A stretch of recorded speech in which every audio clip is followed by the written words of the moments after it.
Okay,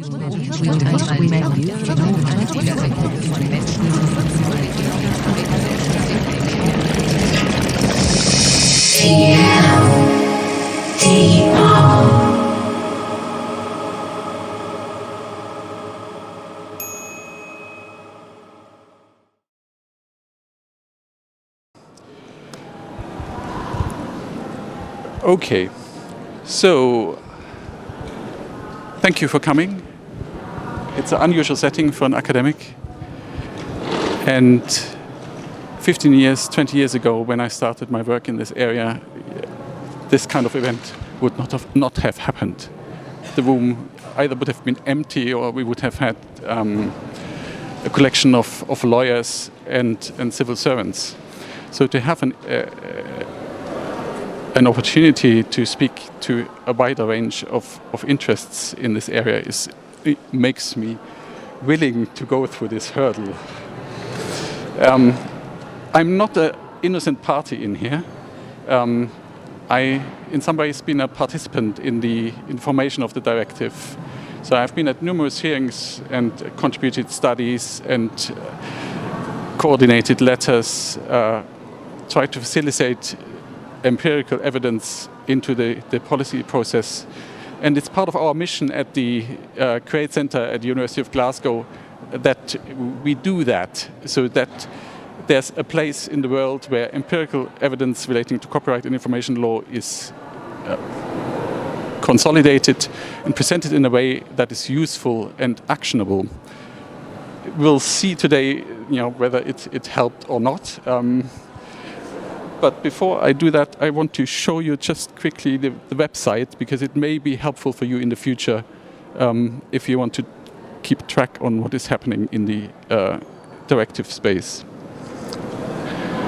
So this is one of the letters we wrote before the first plenary vote in the European Parliament on the URI report, and where we tried to counter some of the claims which were fictional claims in the debate. But on the website itself there's much more. So that's the page, and you have a timeline, so basically you can follow the developments, and the next 2 years will be critical for the implementation. So while we have now an adopted directive, the way it will turn out in the implementation, there is a wide range of possibilities.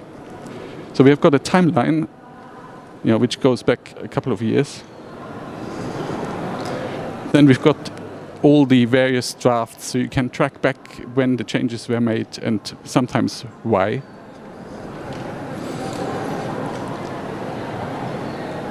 You can see where we broadly are in the implementation stage. There are 2 years to go. Then we've got transcripts of plenary debates. Oh, it's not there. Okay, so it should in theory turn up there.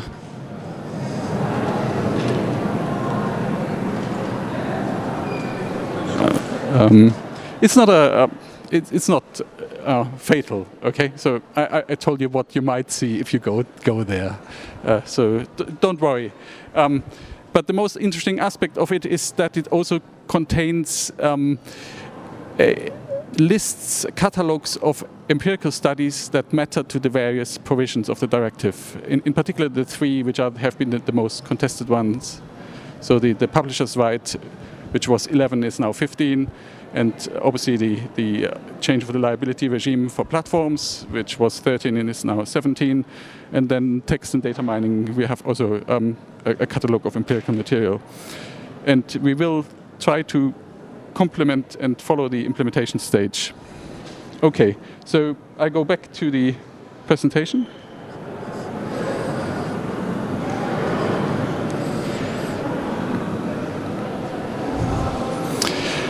So the process of copyright reform started in 2014 at the beginning of the current term of the Commission. So it's 5 years ago. And at the beginning, when the commissioners are appointed, they get a so-called mission letter. So there's a letter in which the Commission President tells the appointed commissioner what their scope and their priorities are for their term as a commissioner. And the two commissioners we're looking at here is, on the one hand, Andrus Ansip, who is the vice president for the digital single market, and Günther Oettinger, who was the digital economy commissioner during the critical time, and who still has his hand on some of the developments, as we will see. So the instruction here, and that's very important, the instruction here is to look at the copyright directive as a digital single market initiative. And if you look at copyright as a digital single market, you would assume it's about harmonization, differences between countries, and about cross-border access. So this is the key to a digital single market. And then we have I assume interventions we have to do with European competitiveness and innovation, so they may have a place in a digital single market as well. And if you look at the brief the commissioners were given, they look probably quite plausible in that context. So the vice president who oversees all work relating to the digital single market, for them the copyright is merely listed as a part of completing the digital single market. And then for Oettinger, we've got something a bit more specific.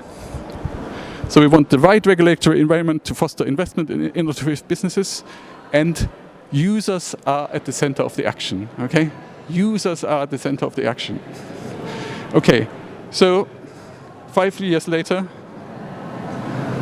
we end up from the digital single market in a discourse which is the life and death of media. So that's a huge jump in narrative and in justification. Many of you in Berlin may have seen this. It's a Berlin newspaper, but this didn't come out of nothing.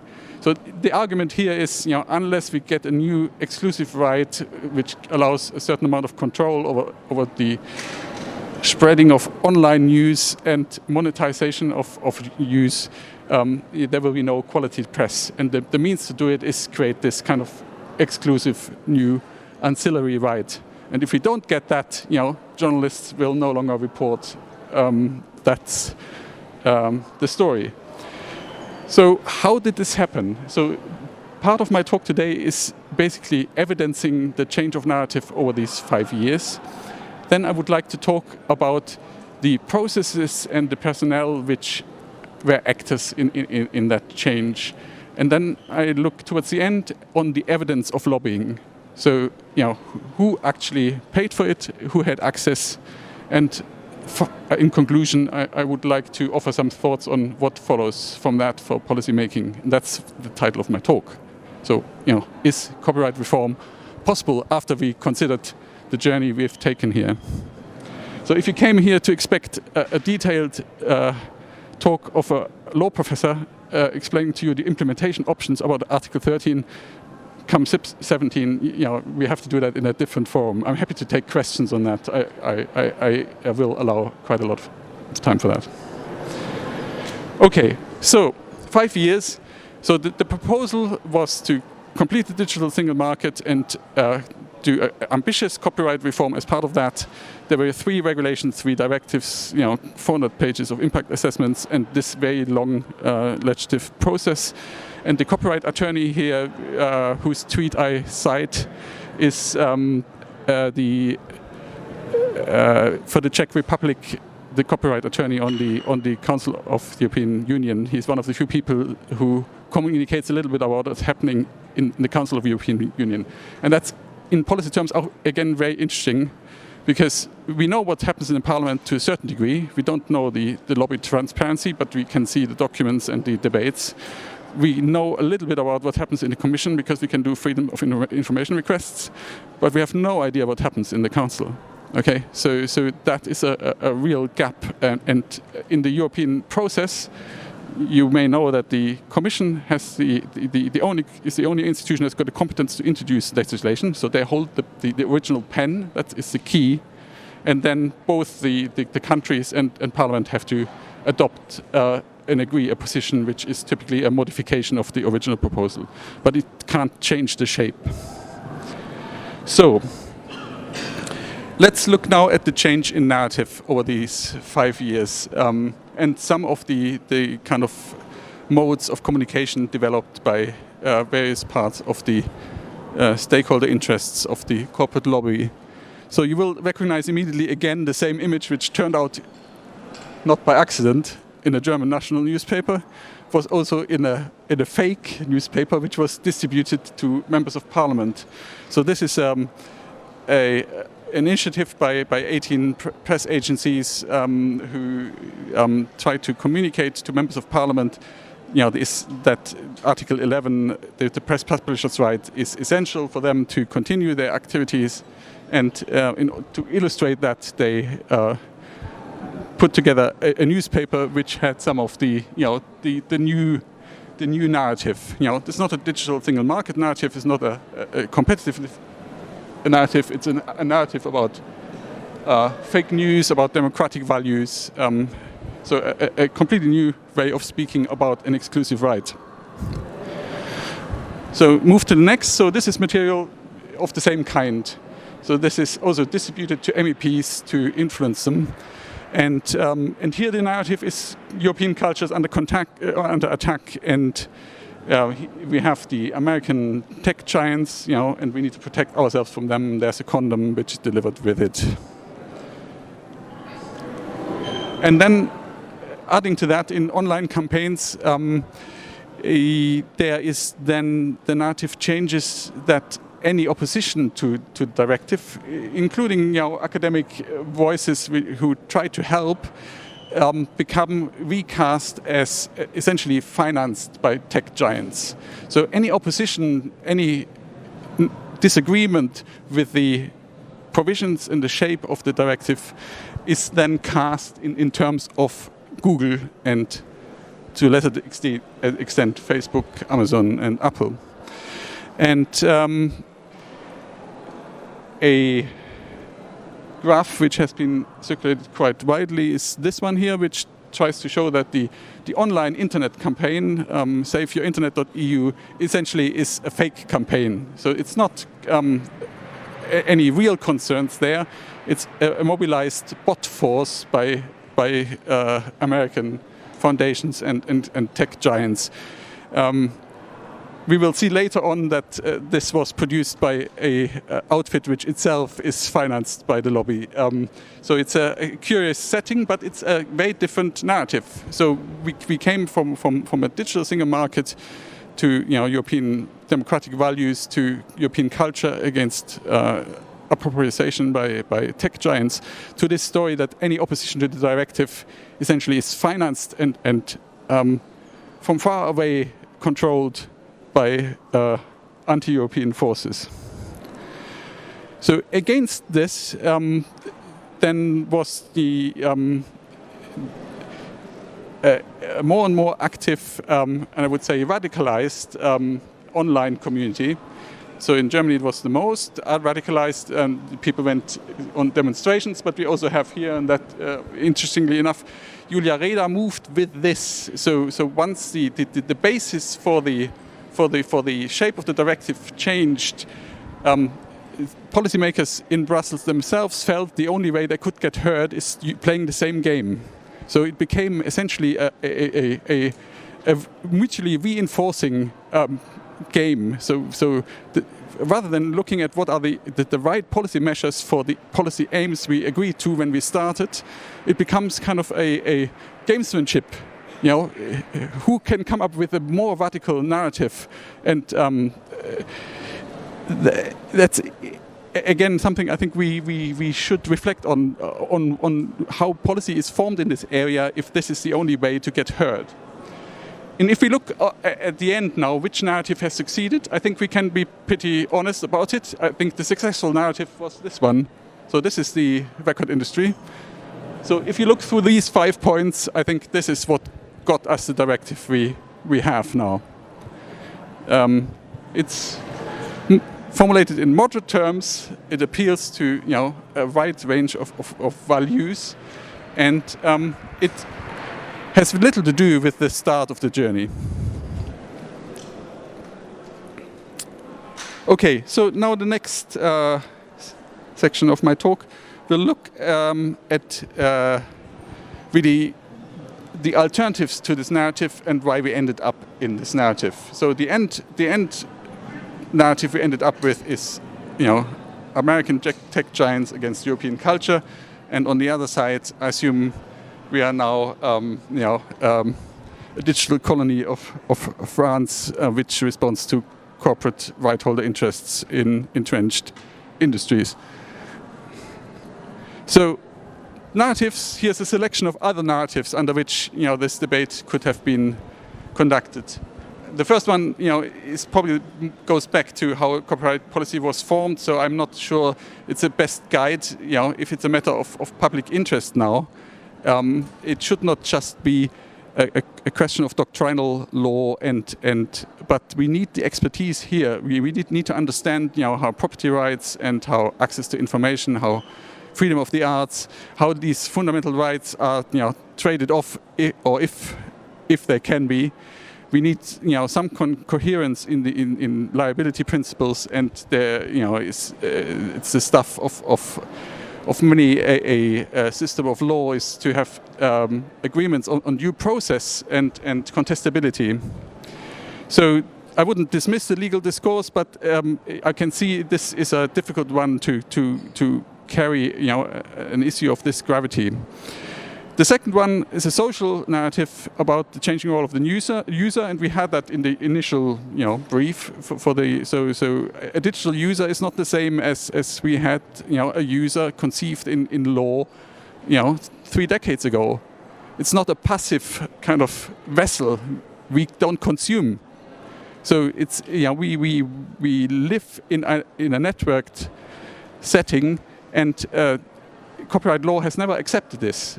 So this would have been, again, a discourse which we could have used to persuade policy to form in a different way.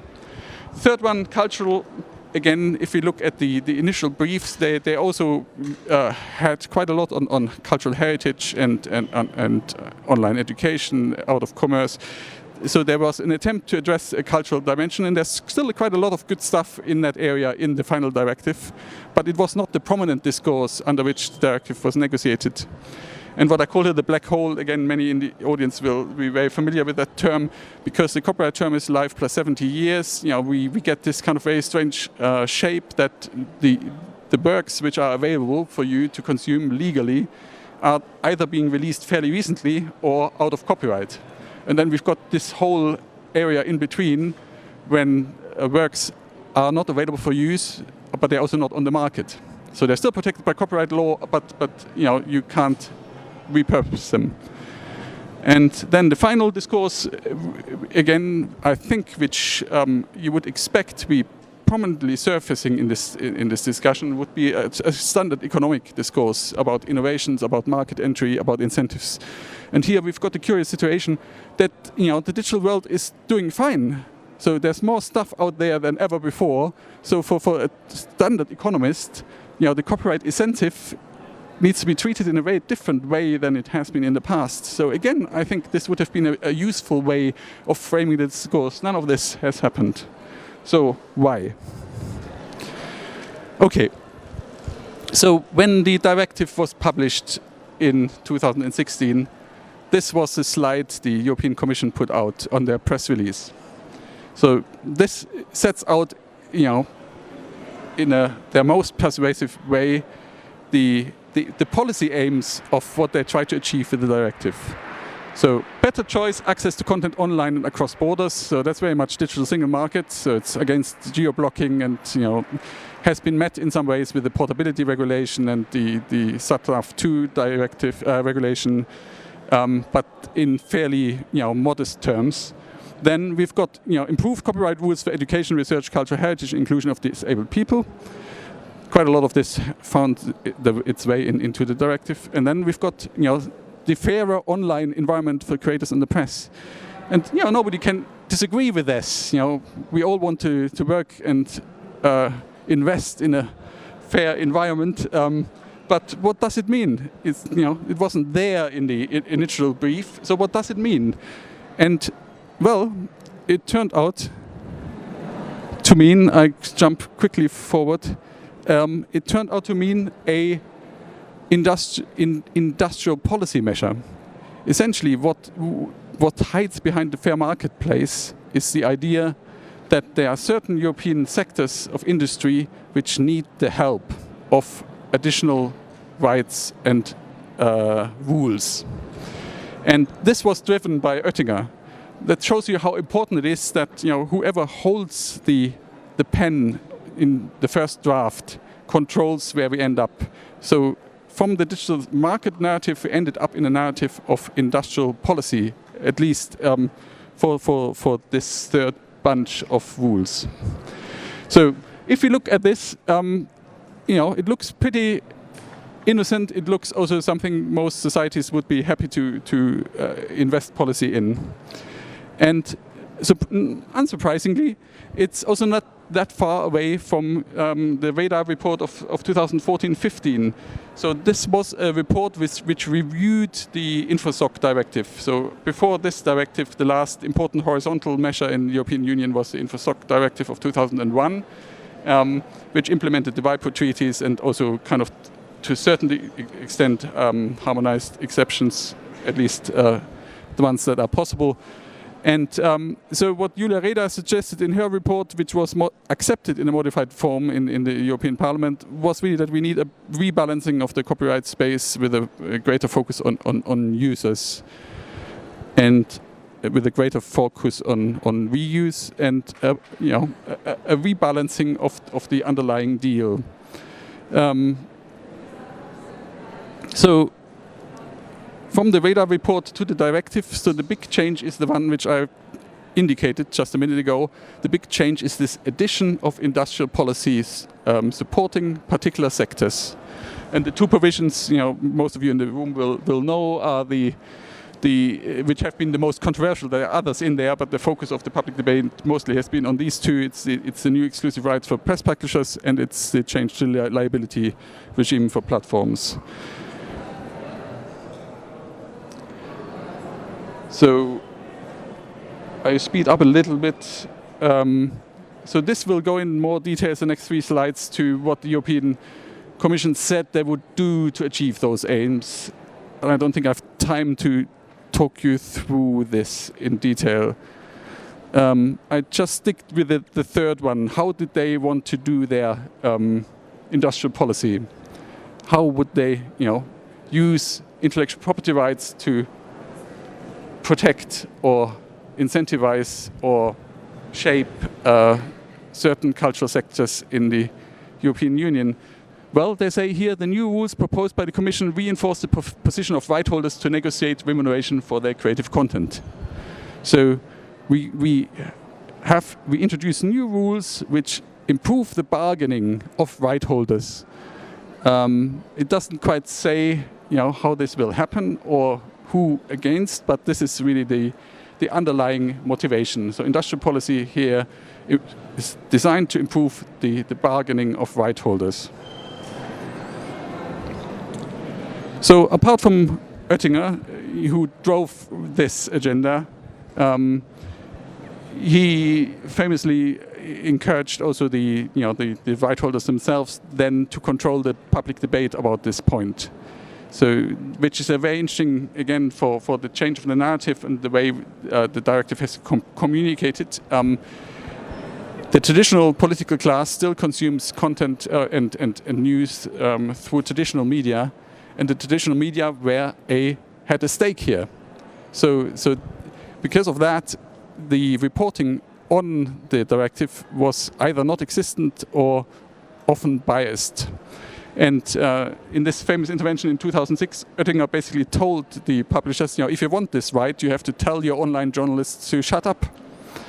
And again, if you want to change the way policy is made, this is a problematic intervention. So the second big player is Andrus Ansip. So he, in the beginning, really stuck to his digital single market brief. So that geo-blocking, not being able to access content across borders, is one of the big issues.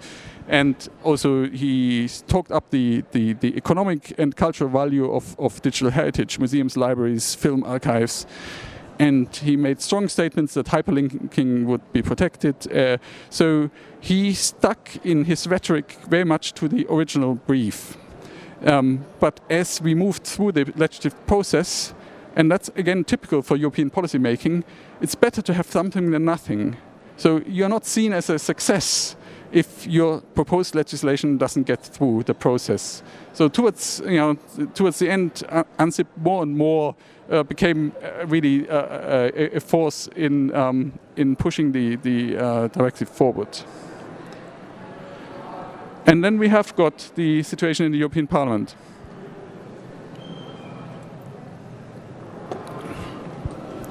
So in European Parliament, we had a change of rapporteur. So the rapporteur is very important. The rapporteur is basically the negotiation position between the Parliament and the other European positions.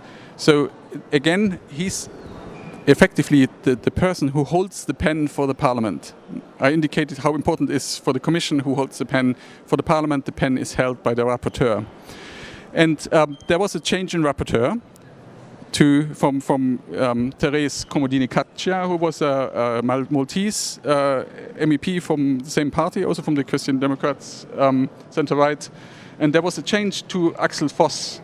And that changed completely the way the directive was handled. So in the draft, which Comodini-Caccia prepared, the exclusive rights for press publishers had disappeared, and the filtering obligation had been qualified. So we had a completely different situation until Voss came in. And through freedom of information requests, we know that at that particular stage there was a meeting between the chief executive of Axel Springer, Oettinger and Voss, which is quite an unusual situation for policy of this type, that you bring essentially people who are on different sides of it in one setting. And what we've seen afterwards really shows that the industrial policy took precedence. From then on, this was what had to be in the directive. And then on the outsides, we have Julia Reda up here, who was the shadow rapporteur in the Jury committee, which is a formal role, and Catherine Steeler, a Scottish Labour MEP, who is the chair, was the vice chair of the Internal Market Committee. And for Article 13, they had joint competence with the Legal Affairs Committee. So in some ways, she was on the same footing as Voss for Article 13, who became 17. And that was an important factor in the vote last July, when first the mandate was refused to Voss to go ahead with his draft. Okay, so that concludes the second phase of my talk. So we've now looked a little bit at European processes and the kind of people who have driven the adoption of the directive. So in the next section, I want to look at what we actually know about how lobbying has taken place and how it's been shaped. And I rely in this very heavily on a report written by Corporate Europe, which is a campaign organization which is funded by donations and 12 foundations, and normally focus on finance and agriculture and food and trade issues. And they also write, other reports on where the influence of lobby on legislation needs investigation. So they wrote a report last December on the copyright directive. And it's insightful, and I recommend you to read it. So essentially, I start at the top here with the conclusion. This lobby battle over copyright is one key example of how aggressive lobbying by competing industries often crowds out other voices and successfully distorts the public debate. So we have seen already that the discourse moved. The discourse moved from digital single market to tech giants against European culture.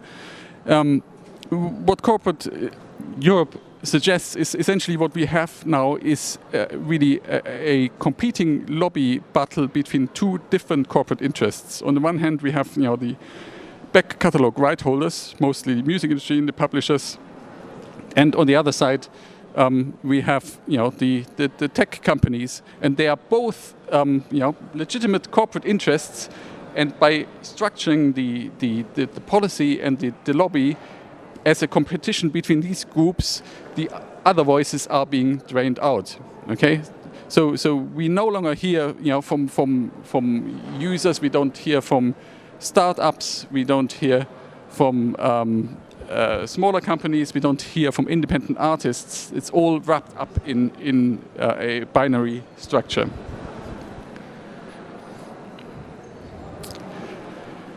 And they reviewed a number of freedom of information requests to the Commission, and also interviewed members of Parliament, and also accessed information through a number of different ways. And what I show you here is basically the result of a freedom of information request to the European Commission on meetings they held with lobbyists which dealt with copyright. And the results are really striking. For anybody who has been in the copyright world for a while, this is it's no surprise at all. That's how it is. So the top is the record industry. Then we get the publishers, and then we get the trade body of the collecting societies. And that's how copyright policy has been made for the best part of the last century. But interesting in the context of how our narrative has evolved, the narrative that essentially policy is controlled by American tech giants, this is a different story. So Google is the most prominent of the tech giants here, 22 meetings. Then the next on this side of the corporate battle is a trade organization, Digital Europe, which comes in with a mere 11 or 12 meetings.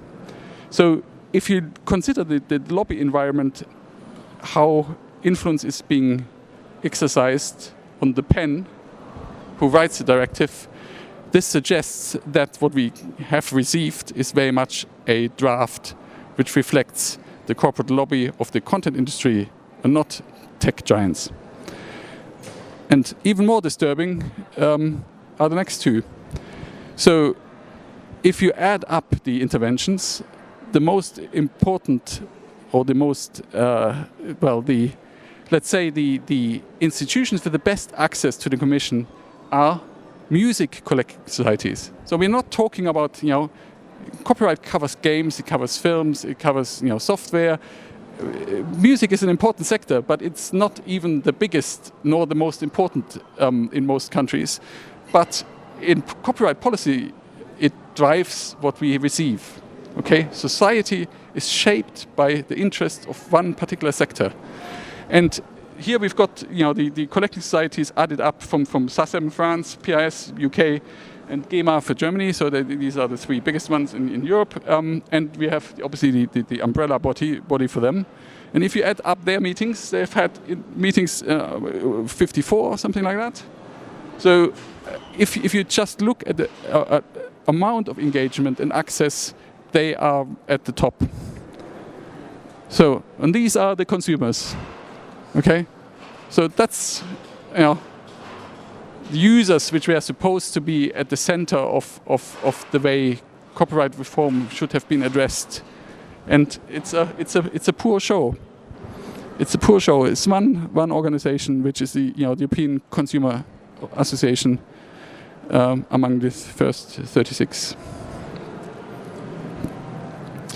So now we've looked at the evidence on lobbying, let's look at the evidence on the evidence. So what do we actually know about the empirical basis for copyright policy and copyright reform? So if you look at the material we supplied into the policy process, there is really a consensus, at least on Article 11 and Article 13, what the studies have produced about past implementations of the publisher's right, and what we know about the function of the notice and takedown system. There is a lot of empirical material now of the highest quality which is available for policy making, and the research centers, my colleagues and I, are pretty clear, what the directive is doing, particularly on the industrial policy side, is entirely misguided. And so the evidence says that copyright remains out of balance, and what I told you about the lobby makes this unsurprising. We still have this black hole. There are some measures in the directive that makes it a little bit better. We have overall a redistribution in the copyright system from the living to the dead, which cannot be the aim of copyright law. From the living to the dead means, that because you've got life plus 70, and the estates and the best known works tend to be the most valuable ones. Any extension of copyright term leads further to a redistribution of money from living people to essentially dead people. The empirical evidence is there. The role of the digital user is misunderstood. So there's a lot of studies from sociology, from communication science about the changing use. All this speaks very clearly that the current balance of copyright law is not right. And on the two most controversial provisions, the evidence is also very clear. There's no indication whatsoever that the proposed new right will produce the positive results it's supposed to do. It will, it's very unlikely that money ends up with journalists. It's very unlikely that the amounts of money which are being raised will transform the fate of the quality press. The most likely effect is that entry into the market becomes more difficult. And on platform regulation, the picture is much more complex. So platforms need to be regulated, and one of the difficult questions is how to distinguish what is needed in the copyright space with measures in other spaces, whether it's fake news or whether it's terrorism or security or pornography. There's a whole range of other conceptual frames, and the law struggles to offer a coherent kind of view what liability of platforms should look like, and how we deal with essentially a dominant market situation under which competition law can't quite work out how it deals with vertical integration and acquisitions. So on platform regulation, the empirical evidence is not as clear, but it is quite clear that we know now for over 10 years how notice and takedown functions. We have, through experimental tests and also through the review of databases, the Lumen database, and also Google transparency reports, we have a much better understanding how the notice takedown system works, and who falls out, and what are the effects for the kind of content we assume. So the empirical evidence seems to suggest we need a better notice and takedown system. We don't really need an inversion of the liability. And the way the directive is framed, the key decisions on how this will work out are really in the implementation stage, and we can discuss that in question and answers if there is an interest. So, to conclude the talk, so when the directive was finally adopted, this was the tweet which came out of Jean-Claude Juncker's office. So the digital single market is finally being completed because we've now got the copyright directive. Clear rules will guarantee fair remuneration for creators, strong rights for users, and responsibility for platforms. Well, what you heard from me doesn't suggest that's the case. In the adoption of the directive in the Council of the European Union, there was a dissent, which doesn't happen very often. So there was a statement issued by the Netherlands, Luxembourg, Poland, Italy, and Finland, and it's worth reading. It's worth reading. It more or less, sums up what I just explained to you. How we ended up in a situation which is, in many ways, against the purposes of the policy that was started in 2014. Okay, so I think I conclude my talk with allowing you to reflect on what you see rather than read it to you. Thank you.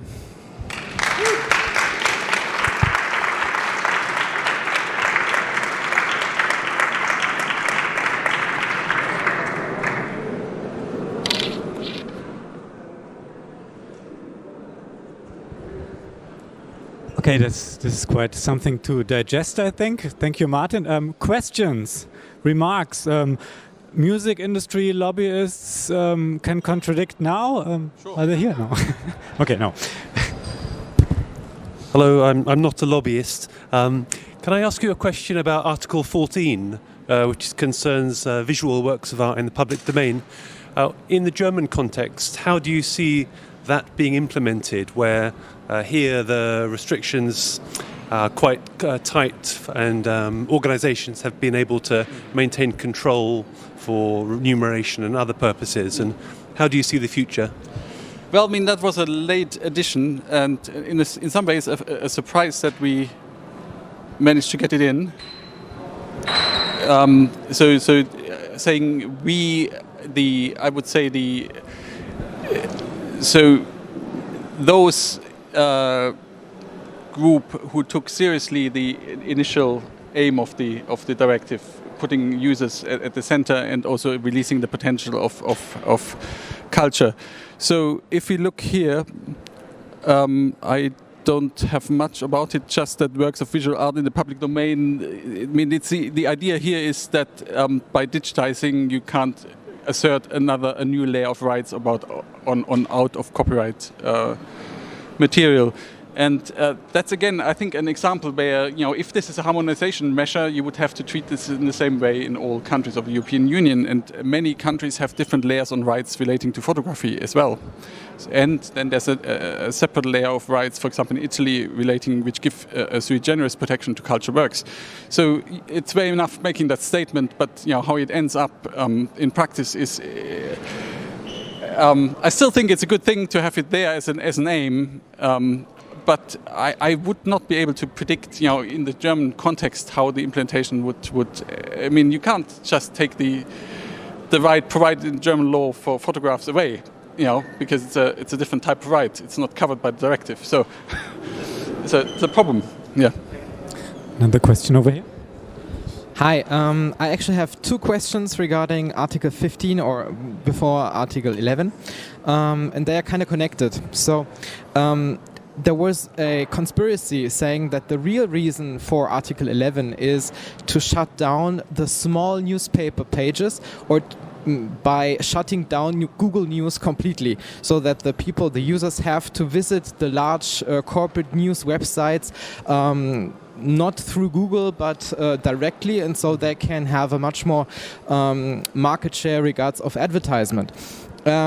Is there any evidence that this could be the real reason? And the second question is, which is connected, is there a legal instrument that can actually force Google to shut down Google News if they say reduce the news they show on Google News to the legal free minimum, which is, in my opinion, just the headline with a link with no image. Okay, so I just don't subscribe to conspiracy theories, and as you can see, if you empirically dig, most of the time there's evidence there. Just look for it. It may be hard to get it out. But I agree that the publisher's right is a puzzle. I have not. I mean, I wrote a study with Lionel Bentley for the European Parliament on it, and we reviewed the evidence on the implementation in Spain and in Germany. And it is very hard to work out why it is there. What would this new layer of exclusive right? What would it really produce? We know that in the German context it hasn't produced much. Very little. And still, it's become kind of an article of faith, and it's very hard to work out what it can't be the direct financial benefits. It's very unlikely, and in particular in the version we have now, which the version now still permits hyperlinking, it still permits individual words, it still admits short extracts. And then we've got the Bern Convention, which got Article 10, which permits quotation. So so there's the argument here. Okay, this is an ancillary right, doesn't fall under the Bern Convention, but still, it seems very, very strange that the Bern Convention specifically, speaks about press summaries. It's there. Press summaries are permitted. You must permit press summaries if you're a member state of the European of the Bern Convention. So this tension has to be reconciled by the courts at some point. We need to know whether you can just have two different laws there. We have to understand whether what is a short extract. So I would expect, that some kind of meaningful aggregation service is still possible. It's still possible on the text we have in front of you, but much will depend on how it's translated in international law, what the role of collecting societies is, and I think it may be true that for Springer, Springer is very well positioned for digital markets. And it could be that for Springer, it is a benefit, to control who else comes into the market. Possible, and the only evidence I presented you, and the main evidence which is there, is that Springer was a key policy player in this. So we should ask Springer why they have it. Okay. So the second question, remind me briefly, was. Okay, I answered that. That's fine. Hello, Dominique, my name. I used to be the data analyst-in-chief for DigiCom and later for EPP Group, so I can assure you that the whole online narrative of how this took a turn was definitely flagged to the commissioner and Axel Voss, and they were very surprised about what happened online. But I have to flag that Julia Reda, Axel Voss and Günther Oettinger are all German speakers, so the whole discussion about this is completely different in other countries.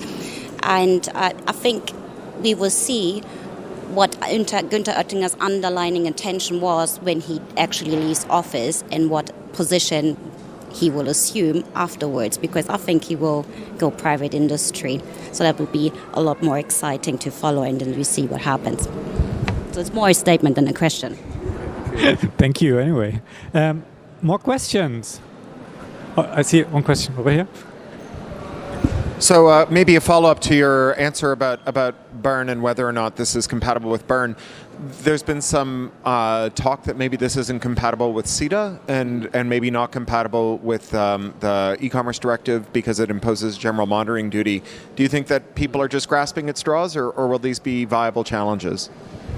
I think it's part of the mix of uncertainty. I mean, there's some tensions. That the Canadian Free Trade Agreement with the European Union has mentioned specifically the e-commerce directive. And so the integrity of it in some ways needs to be preserved. So that's. I don't see these as stumbling blocks. I think I see them as sand in the grain, which will feed into the implementation. I would say. So if we look at the implementation phase, and we talked a little bit beforehand. So what will happen now? Will that because we can't have 27 or 28 different regimes within the European Union, they have to come up with a regime under which this switch in liability is translated in something that can be processed. And so the most tricky question at the start is so yes, we have an obligation that we now have to license. Okay, so we know now if I start a platform, within 3 years, and once I reach 10 million euros turnover, I have to license the stuff which users upload. So do I need to license everything everybody uploads? This could be anything from a game to software to a clip of text. So that the first question is, who do I go to? Okay, so who do I get a license from? In many cases, there will not be a ready body or license holder I can ask. It's in music, no problem. In music, I know where to ask because they're organized. But in most of the interesting internet innovations, it's more difficult. So then I can't track them down, or I don't get the license on the right terms. So then the next step is I have to then. If I then don't want to be liable, I have to go through 3 steps. So I have to exercise best efforts, firstly, to locate. I have to evidence that I tried. And then I have to respond to take down, essentially. So if I get a notice, I have to do what I had to do under the e-commerce directive. I have to take it down. And if it's supplied in the right form, I have to prevent it from going back up. But that means that the information has to be supplied in a consistent form. So we need a database of stuff which, then, feeds the filter. And that's when, the freedom of expression and meme and discussion really kicks in. So how the licensing regime will evolve at the national level is completely unclear. It could go in very, very different ways. So I think the two kind of legal kind of problems you stated, I think they're real ones, and how general monitoring obligation can't be imposed. It says in the directive, and also it says in the e-commerce directive.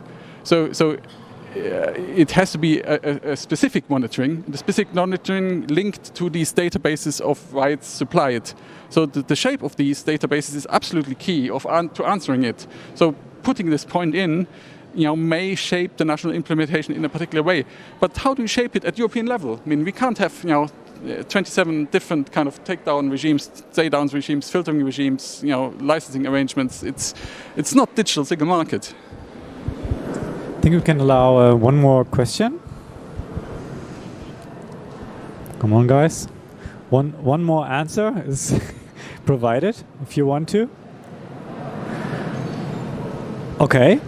Otherwise, thank you so much, Martin, for this really deep, insightful talk. We